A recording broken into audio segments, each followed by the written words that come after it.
E aí, aluninha querida, fala, aluninha querida do meu coração, como é que você está? Tá de boa, tá de boa? Claro que sim, Tatari, semana anterior a prova mais linda do Enem, que é a matemática. Não, tô nervoso, tá me dando um coiso, Tatari. Normal, né? As reações são diversas, então às vezes fica um pouco nervosa, um pouco nervoso, um pouco ansiosa, um pouco ansioso, normal. Uma coisa que eu quero que você coloque na sua cabeça a partir de agora é: você treinou aí um ano inteiro para isso, né?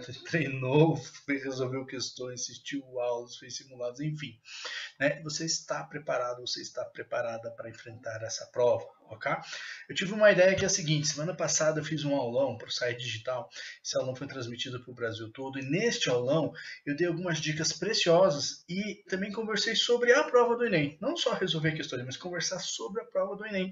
Então eu achei bacana disponibilizar aqui para você no meu canal no YouTube, para a gente poder trocar uma ideia também. Além disso, durante essa semana, eu vou disponibilizar links para resoluções de questões do Enem que estão aqui no canal no YouTube, nas redes sociais, no Matemática Linda no Instagram, na Matemática Linda no Facebook, enfim. Nós temos que estar conectados, porque nós temos que fazer dar certo. E nós vamos fazer dar certo. E vai dar tudo certo. Estamos juntos aí nessa luta e nós vamos conquistar nossas sonhos, beleza? Acompanhe então o aulão aí e sabe o que precisar, estou à disposição. Tchau! Olá, boa tarde, galera. Sejam muito bem-vindos ao Super Aulão Enem Sai Digital. Eu sou o Wagner, faço parte do time de assessoria pedagógica e estou aqui com a nossa amiga Adriana. Tudo bem, gente? Eu faço parte do time de marketing digital e hoje a gente vai estar continuando aí, né, os nossos aulões de véspera para o Enem. Lembrando, gente, que ontem a gente já começou, então ontem teve o primeiro aulão, foi o aulão com a equipe de linguagens, com a equipe de redação e humanas. E hoje a gente segue com matemática. E a aula de matemática vai ser comandada pelo professor André Tatarim, tá? Ele é licenciado e mestre em matemática pela Universidade Federal do Paraná, é professor desde 2003, tem experiência em todas as etapas de ensino de matemática e com autoria de material didático. Atualmente, ele atua em cursos específicos na preparação para o Enem e vestibulares, com ênfase em medicina. E ele é muito legal, porque ele ama coxinha e ele é muito antenado, vocês vão ver só. Ele tem também um canal no YouTube, então sigam ele lá, é youtube.com/matemática linda. Por esse motivo, agora é o momento de nós falarmos um pouco sobre matemática. E agora é com você, professor André. Seja muito bem-vindo. Beleza, obrigado pelo convite. Quero agradecer ao SAI pelo convite. Muito feliz de estar aqui. Boa tarde aí todos os alunos aí que estão acompanhando nosso aulão aí, seja da onde for que você esteja. Saiba que eu estou muito feliz mesmo de estar aqui e poder te ajudar de alguma maneira com essa prova mais linda do Enem, que é a matemática. Eu tenho que falar isso, né, porque geralmente a matemática, né, eu sei que muitos de vocês ainda não curtem muito. Então, para quem não me conhece, né, eu sou o professor André Tatarim, professor da Matemática Linda, e eu já quero fazer um convite para você, para a gente tirar esse clima pesado assim da matemática. Eu sempre, para quem já me conhece, para quem já é meu aluno, sabe que eu sempre brinco muito no sentido em relação à matemática, da gente tentar tirar esse climão, né, da matemática. E eu vou pedir para você dar uma olhada no meu nome, é Tatarim, T-A-T-A-R-I-N. Escreve aí no chat, é chat o chat, enfim. Oi, Tatarim. Quem escrever Oi, Tatarim, com certeza vai apavorar aí nessa prova de matemática do Enem, tá? Eu me sinto, assim, muito feliz de estar aqui com você e eu espero que eu possa te ajudar com essas últimas dicas, né, porque a gente vai fazer para essa prova do Enem. Já fico à disposição, coloquei ali meus canais, minhas redes de contato, se você precisar. Aliás, inclusive, eu pedi um favorzinho, né? Essa pandemia aí, eu sei que vocês que estão estudando, vocês tiveram que se superar e passar por vários obstáculos, nós professores também, e eu criei vergonha na cara e fiz uma coisa que me cobrava muito, que é um canal no YouTube. Faz uns 3, 4 meses, já tem 2 seguidores, tá muito bem, é eu e alguém que clicou errado, mas por favor, me ajuda lá, né, clicar no canal, começa a seguir, ativa o sininho. Ó, tô me sentindo muito YouTube. O que eu quero fazer com você nesse nosso encontro, só para a gente entender bem. A matemática é uma prova muito pesada no Enem, né? São 45 questões, o Enem a gente conhece que são situações contextualizadas, então o cansaço é muito grande e além do nível de dificuldade que pode surgir. Em contrapartida, também é a área de conhecimento aí que vai te dar um up em relação à sua nota, aí, em relação ao teu TRI. Então o que a gente tem que fazer? Tem que saber como atacar as questões. Então, uma preocupação muito grande que eu tenho, que eu sempre falo com os meus alunos, é o seguinte, quem tem um bom desempenho na prova de matemática não é aquele resolvedor de questões, e sim aquele cara que é estrategista, que sabe como atacar e qual questão atacar. Então, a gente sabe lá que tem questões fáceis, questões médias e questões difíceis, então a gente tem que saber, quem sabe, no meio de toda essa loucura toda que é o Enem, identificar qual é a questão fácil, qual é a questão média e a questão difícil. Nós temos que atacar as fáceis, nós temos que atacar as médias e beliscar algumas difíceis, né, para a gente ter uma boa nota no Enem, ok? Então, meu primeiro desafio com você no nosso encontro é trazer aquelas dicas que eu já disponibilizei nas redes sociais aí do SAI para a gente conseguir entender bem o que eu quis passar para você. E aí depois a gente vai falar de algumas questõezinhas, resoluções de algumas questõezinhas, tá? Primeira dica aí que eu trouxe para você, que apareceu lá nas redes sociais. Epa! O que é isso? Foi você, né, Adri? O pessoal que me sabotou, colocou... É que, na verdade, né, o pessoal sabe que eu amo coxinha. Aliás, seria muito mais incrível agora, em vez de a gente estar aqui fazendo a aula, se preocupando no Enem, imagina a gente comendo uma coxinha, agora que é a coxinha crocante, com cachupiri. Bobagem, né? Bobagem. Vamos para a aula, tá? Tem aula. Mas aqui, ó, a coxinha nos faz lembrar alguma coisinha em relação a alguma fórmula de matemática. Por exemplo, essa formulazinha que está aqui embaixo, se você lembrar bem, é a fórmula para a gente calcular o comprimento de uma circunferência. Ó, a coxinha de cachupiri. Nossa, foi muito ruim essa, né? Foi muito... Não, desculpa. Não, foi ruim. Tudo bem, vamos continuar, vamos continuar. Eu coloquei lá nas redes sociais, disponibilizei lá nas redes sociais do SAI, a primeira dica, e são 3 dicas super, hiper, mega, ultra, básico e total importante. A primeira dica, a matemática no Enem exige muita interpretação, ou seja, uma boa leitura é fundamental para conseguir resolver as questões. Procure fazer a leitura já identificando o assunto abordado pela questão. Isso fará com que você ganhe tempo. O tempo é precioso para essa prova. Em muitas questões você poderá simplificar os cálculos trabalhando com aproximações. Então, assim, o que eu quero te passar com esse tipo de informação? Se a gente ficar perdendo tempo com questão que a gente vai ler e não vai fazer, vai faltar em algum momento. Então a gente tem que saber gerenciar isso. Outra coisa, tem muitas questões do Enem que a gente não precisa usar aquele valor exato para fazer o cálculo. Por exemplo, aparece lá um 2,89. Então é possível que você consiga aproximar para 3, por exemplo, e fazer um cálculo. Eu trouxe aqui para você dar uma ideia, para você ter uma ideia, é o seguinte. Fala a verdade, apareceu essa questãozinha aqui para você, né? O que eu quero que você faça sempre? O que eu quero que você lembre das minhas dicas lá na hora de fazer a prova?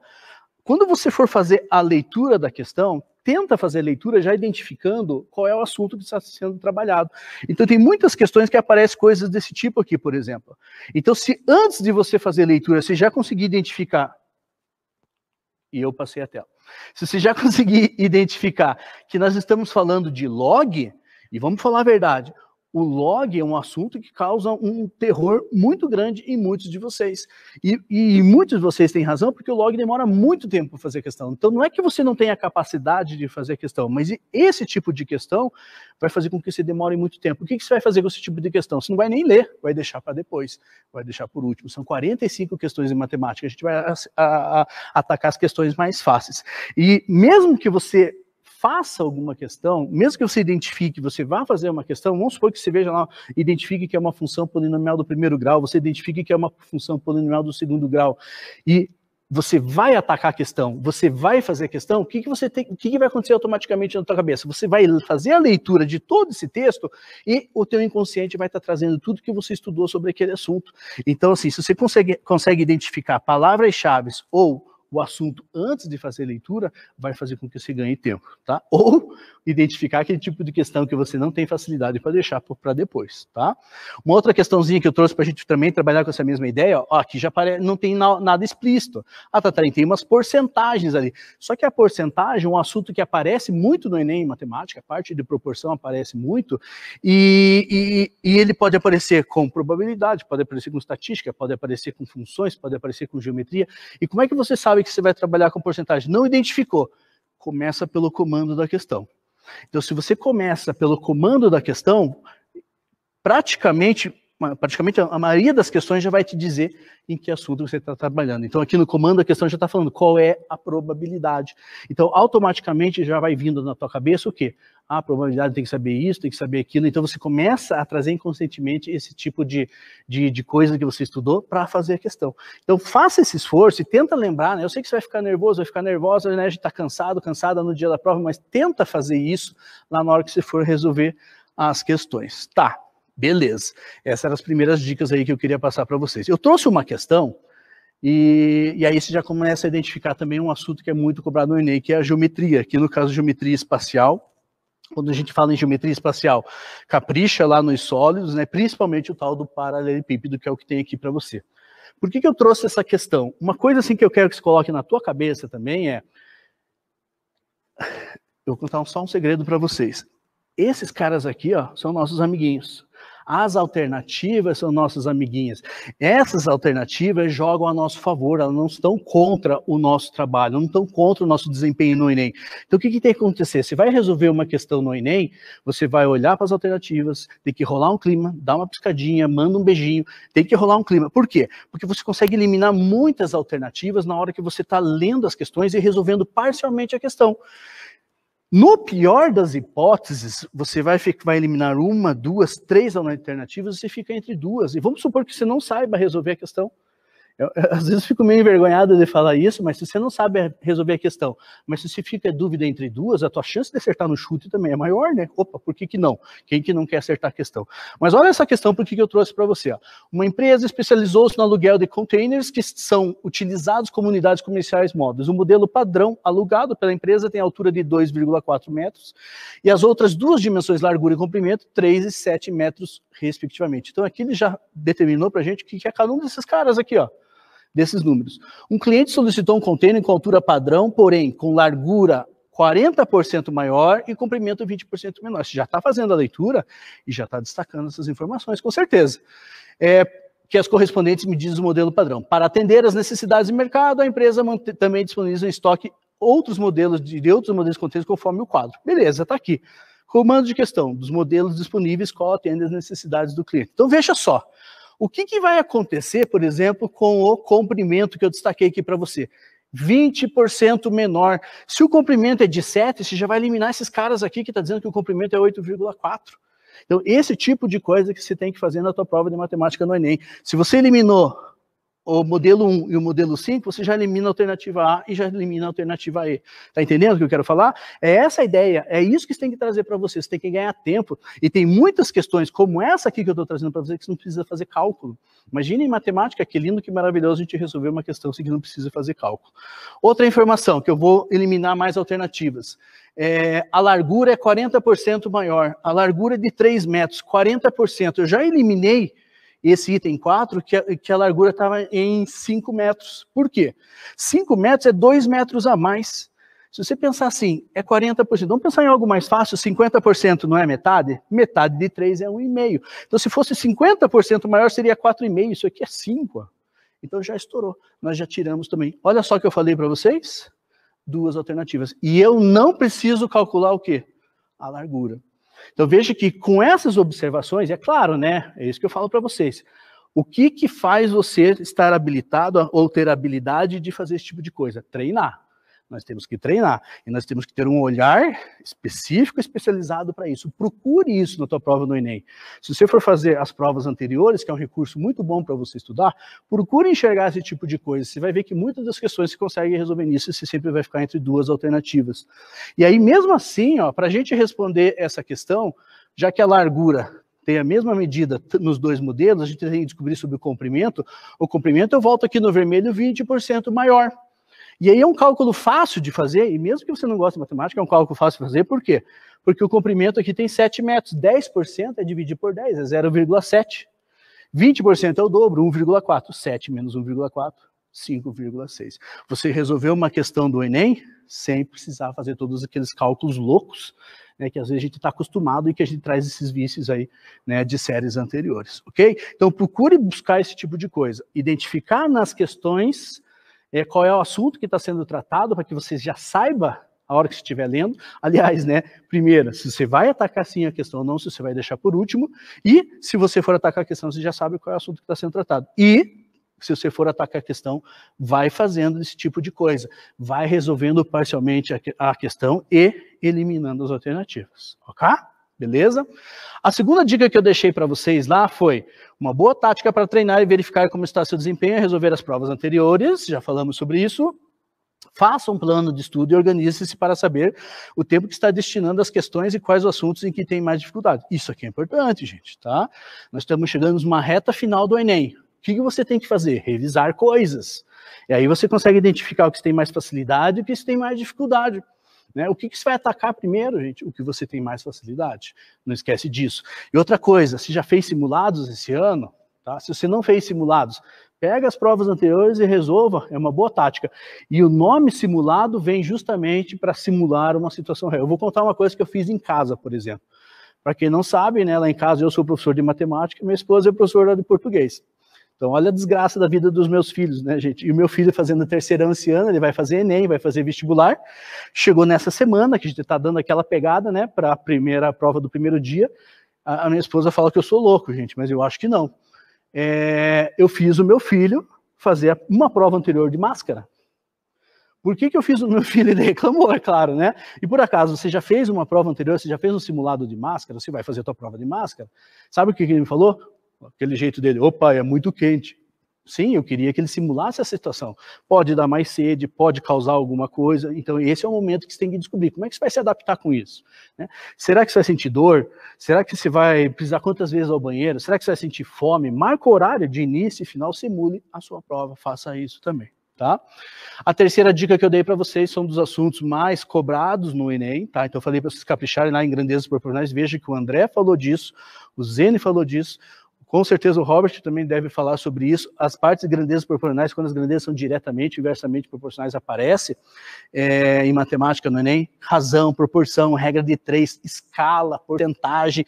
Ó, metade da sua prova de matemática no Enem é ensino fundamental. Tá? Não estou dizendo que é fácil, eu estou dizendo que é ensino fundamental. A outra metade ali, eu estou falando mais ou menos, né, gente? Ensino médio.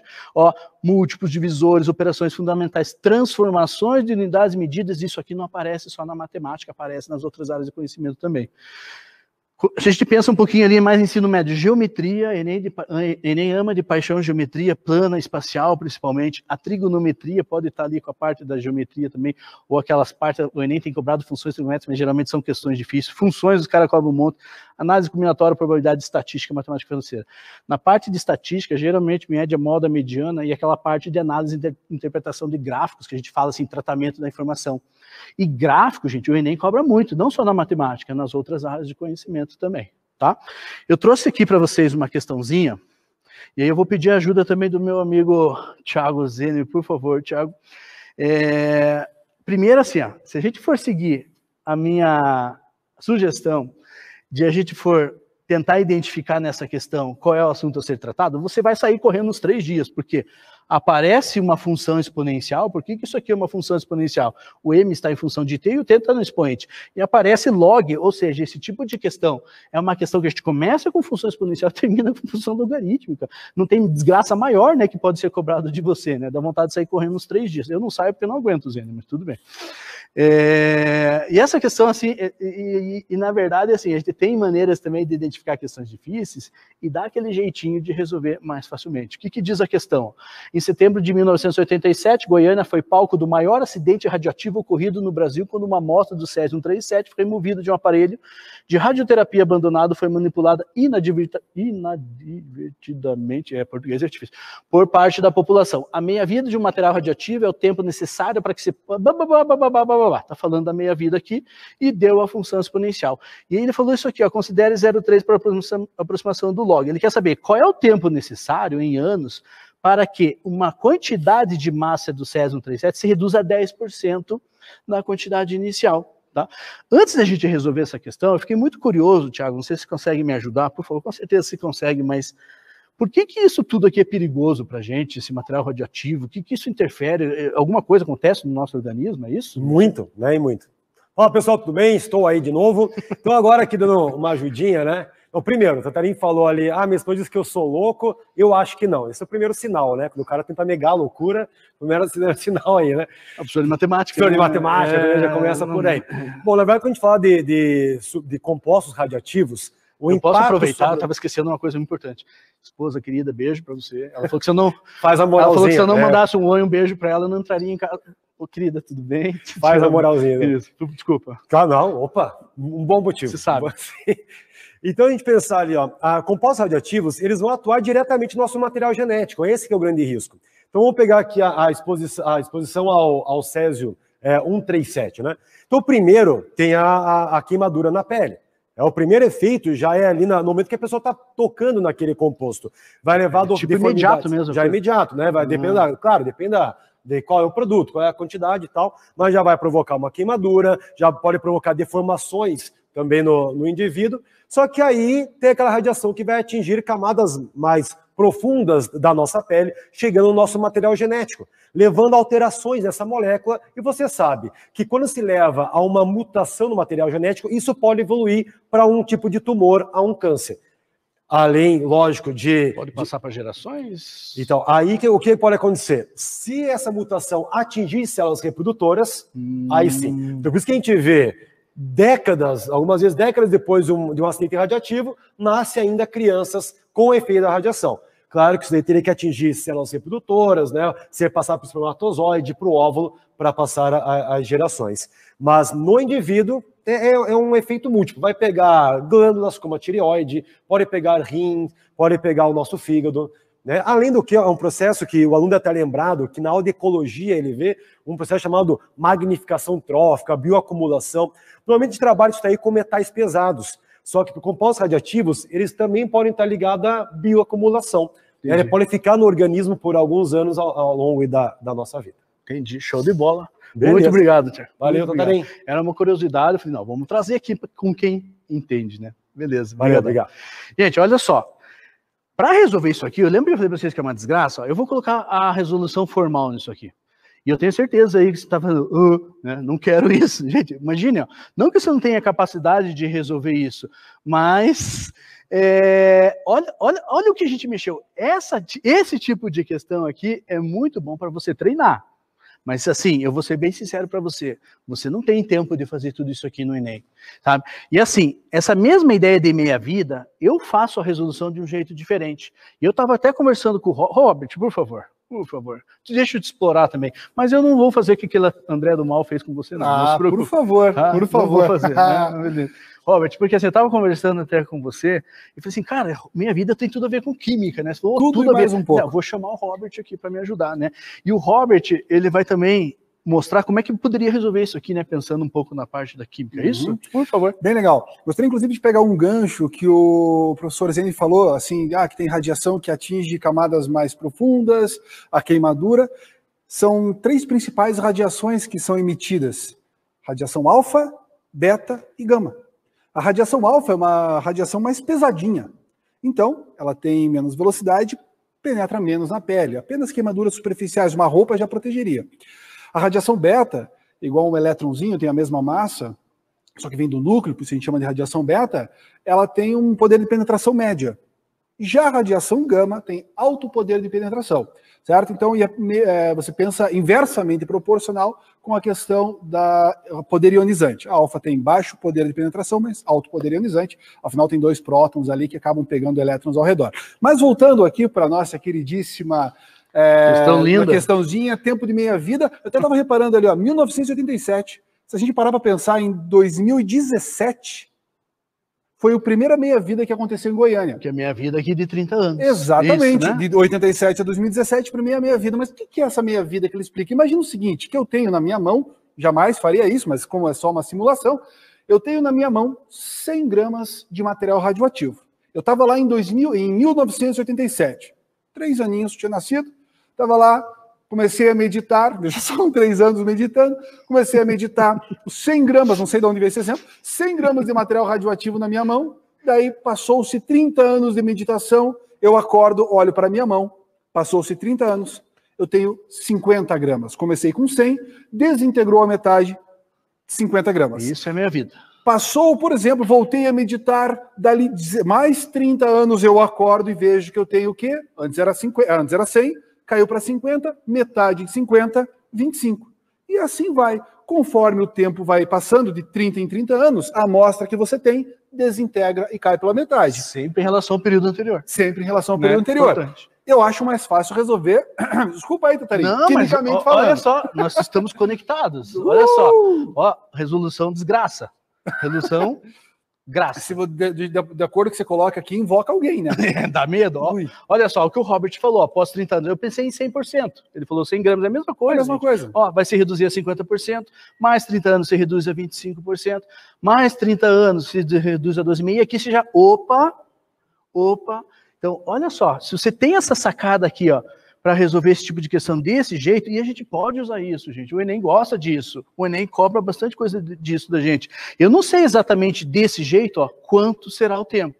Só que eu sei que está entre 90 e 120 o 10% que ele quer. Está entre 90 e 120. Olha as alternativas que eu falei para vocês, que são nossas amiguinhas.